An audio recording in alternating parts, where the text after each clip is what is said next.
Salut YouTube și bine ați venit la o nouă lecție privind cursul de frigotehniști auto. Astăzi am să vă vorbesc despre principala problemă pe care o veți întâlni la o instalație de climatizare auto, respectiv lipsa etanșeității instalației, adică se pierde freon. Multă lume care vine la mine are aproape aceeași problemă, nu are freon în instalație sau nu există suficient freon în instalație. Și motivul pentru această problemă este, bineînțeles, un por sau o gaură undeva se pierde din presiune. De obicei, acest lucru se întâmplă datorită vechimii instalației. Mașinile au peste 10 ani, 10, 15 ani, 8 ani. Instalația funcționează la presiune de lucru mare, ceea ce duce în timp la apariția de pierderi de presiune. Presiunea se poate pierde printr-o fisură în țeavă sau în furtun sau pe la ventil se poate pierde presiunea. De asemenea, presiunea mai poate fi pierdută și la îmbinări. Îmbinările sunt protejate cu o gumă dintr-un cauciuc special de culoare verde și am să vi le arăt. După cum puteți vedea, aceasta este o trusă de garnituri pentru instalații de climatizare ale autoturismelor și nu numai. Aceasta este culoarea garniturilor, sunt speciale pentru a rezista la instalația de climatizare și se recomandă a se folosi garniturile acestea speciale. Iar acum să vă vorbesc despre partea mai dificilă, respectiv identificarea locului unde se pierde presiune. Există mai multe metode pentru a determina acest lucru și cea mai simplă metodă și ieftină este apa și săpunul. Pur și simplu luați un recipient, puneți în el apă și săpun și stropiți țevile acolo unde le puteți vedea. Le stropiți cu această soluție, mai ales pe lambinări, jos pe la compresor, la îmbinarea dintre țevi și compresor și la oricare îmbinare o puteți vedea și unde este cât de cât accesibilă. Și apoi vedeți dacă apar bule de aer. Dacă nu apar, înseamnă că nu pe acolo este locul în care pierde sau este pur și simplu în altă parte.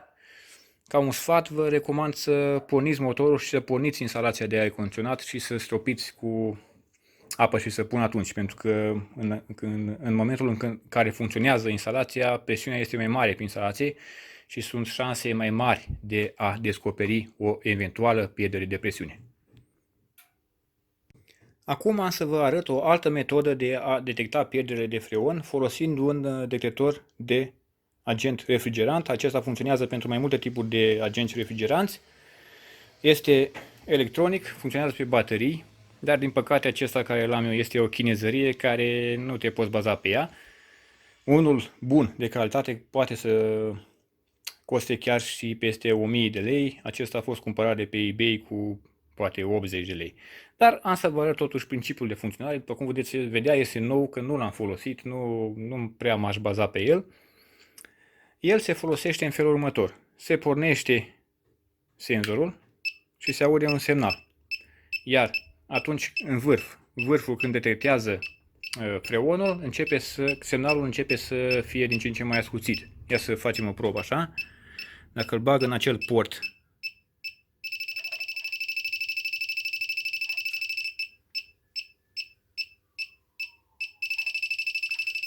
eu l-am probat și pe gazul de la Aragaz, îl detectează bine, dar nu știu cât de precis este dacă l-aș folosi aici. Trebuie să urmați țevile, vedeți, dar instalația mea nu are pierderi. Aici indică ca și cum ar fi o pierdere, dar în niciun caz nu este. Deci de asta vreau să vă spun că nu este precis. Am să-l închid. Dar dacă aveți unul de calitate pe care vă puteți baza, vă dau un sfat. Porniți motorul, lăsați instalația de aer condiționat să meargă vreo 5 minute pentru a se acumula presiune, apoi opriți motorul.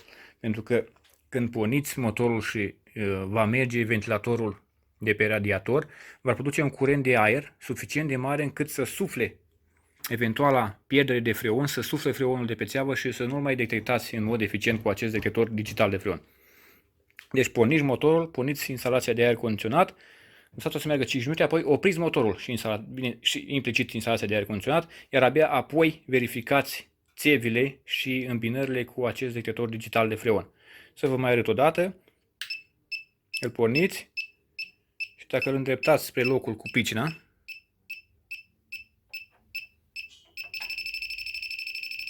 asta înseamnă o scurgere de freon. Și la fel, se verifică pe țevi, sus, jos, dar în special la toate îmbinările este bine să faceți. Unde mai am o îmbinare pe ciude, de exemplu aici, vedeți, dar chinezăria asta care o am eu sună degeaba la toate, sună, dă alarmă falsă, deci nu o poți folosi. Nu, deci dacă cumpărați unul de calitate și un detector de firmă. Altfel pățiți cum am pățit eu. Nu o să puteți să folosiți. Dar asta așa se folosește pentru a detecta pierderile de freon din instalația auto. Ei, dacă vă vine să nu să credeți, mai există încă o metodă de a detecta pierderile de freon din instalație.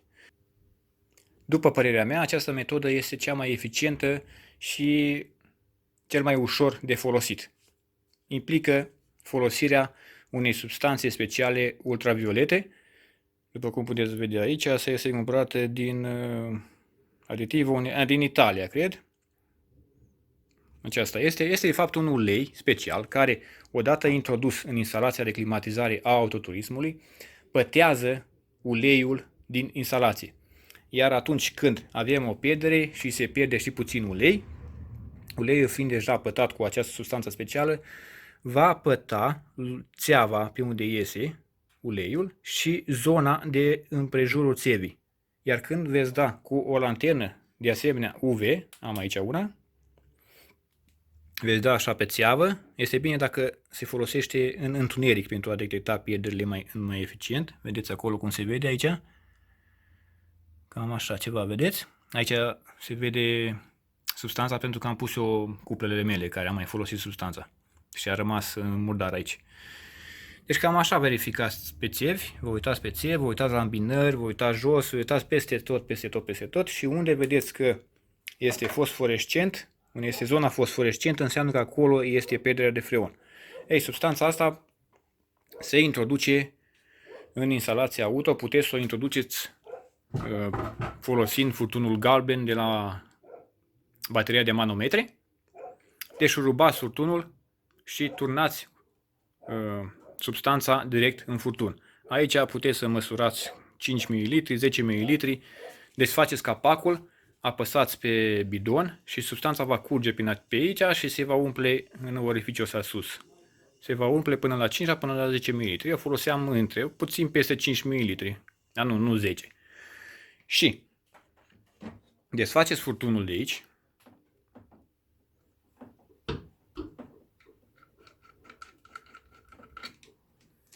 Și aici turnați substanța direct în furtun. Turnați substanța pentru a intra, ca substanța să curgă cât mai ușor în furtun. Este bine să nu cuplați capătul opus al furtunului la butelie. Acesta, da? Nu-l cuplați la butelie, îl țineți așa în sus, dar necuplat la baterie. Da? Îl puneți aici pe mașină. Desfietați de aici și turnați substanța în furtun. Substanța va curge jos în furtun și va rămâne pe furtun. Apoi cuplați capătul opus al furtunului la butelia de freon. Și când veți când veți deschide robinetul buteliei, freonul va împinge acest ulei special, această substanță, prin bateria de manometre, prin furtunul galben și se va duce în instalația de climatizare a autoturismului. Și în acest fel, tot uleiul din instalație va rămâne permanent pătat de această substanță. Deci se folosește o singură dată, nu este nevoie să-l folosiți de mai multe ori. Îi spuneți clientului, după ce ați făcut această operațiune, ați băgat substanța pe furtunul galben, da? Și ați băgat un pic de freon, cât să punească compresorul sau 100-200 de grame, cam așa, îi spuneți clientului să meargă cu aerul condiționat pornit o zi. Să meargă prin oraș, să-l ține pornit. Pentru că ca substanța să fie eficientă, trebuie să folosim instalația de climatizare a autoturismului, să o folosim o perioadă cât mai îndelungată, pentru a permite uleiului să circule prin toată instalația și să iasă, să se adune, să iasă afară și să păteze locul acolo unde iasă afară.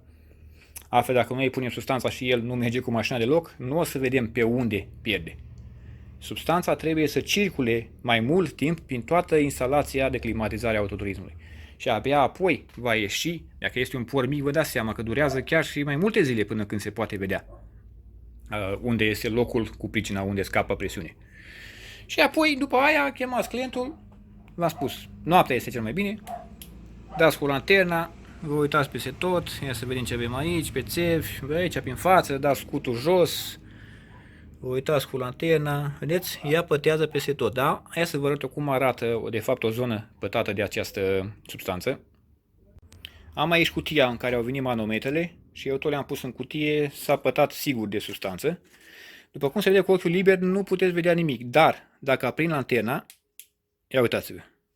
Vedeți? Zici că ești de la CSI, Miami. Deci cam așa ceva veți vedea și pe autoturism.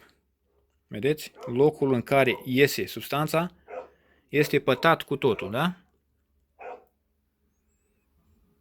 Deci așa arată.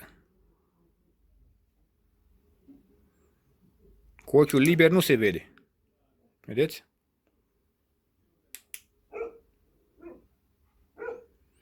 Ok, sper că m-am făcut înțeles. Folosind aceeași metodă de a desface puțin furtunul galben, puteți adăuga chiar și ulei pentru o instalație de climatizare. Puteți adăuga ulei direct în furtun, adăugați 15-20 de ml. V-am spus tot așa, țineți furtunul în sus și nu-l conectați la butelie. Iar când veți da drumul la gaz, gazul va împinge uleiul și va intra în instalație. Am aici ulei pentru instalații de climatizare auto, este transparent ca apa, este clar ca apa, așa arată înăuntru. Și așa puteți adăuga diferite substanțe folosind tot acest furtun galben. Acum să vă mai explic ceva. Substanța este eficientă, dar la unele autoturisme compartimentul motor este foarte îngrămădit, iar țevile instalației de climatizare sunt trase pe după aripă, pe după protecția de noroi, pe după motor. Foarte multe mașini acum au acele capace din plastic, peste tot este plastic, nu poți să vezi motorul, nu poți să vezi nimic.